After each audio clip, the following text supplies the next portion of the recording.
থামুন। আপনার ফুসফুস প্রতিদিন লক্ষ লক্ষ বিষাক্ত কণার সাথে লড়াই করছে, কিন্তু সঠিক খাবারই পারে এটিকে রক্ষা করতে। প্রথমত, আদার জিঞ্জেরল যোগ ফুসফুসের ভেতরের প্রদাহ কমায় এবং শ্বাসনালী প্রশস্ত করে, শ্বাস নেওয়া সহজ হয়। দ্বিতীয়ত, পালং শাক। এর ম্যাগনেসিয়াম শ্বাসনালীর পেশি শিথিল করে, ফুসফুসের ধারণক্ষমতা বাড়ায়, অক্সিজেন প্রবাহ বৃদ্ধি পায়। তৃতীয়ত, হলুদের কারকিউমিন ফুসফুসের টিস্যুতে সুরক্ষার ঢাল তৈরি করে। চতুর্থত, রসুন ফুসফুসের ব্যাকটেরিয়া ও ভাইরাস ধ্বংস করে।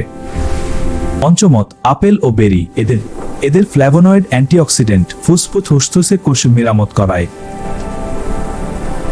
কিন্তু সাবধান, ধূমপান, বায়ু দূষণ এবং প্রক্রিয়াজাত খাবার ফুসফুসের কোষ ধীরে ধীরে ধ্বংস করে, যা আর পূরণ হয় না। মনে রাখবেন, ফুসফুস একবার ক্ষতিগ্রস্ত হলে পুরোপুরি ঠিক হয় না। তাই আজ থেকেই সঠিক খাবার খান, ফুসফুসকে ভালোবাসুন। আর এরকম স্বাস্থ্য তথ্য পেতে এখনই সাবস্ক্রাইব করুন এবং বেল আইকন চালু রাখুন।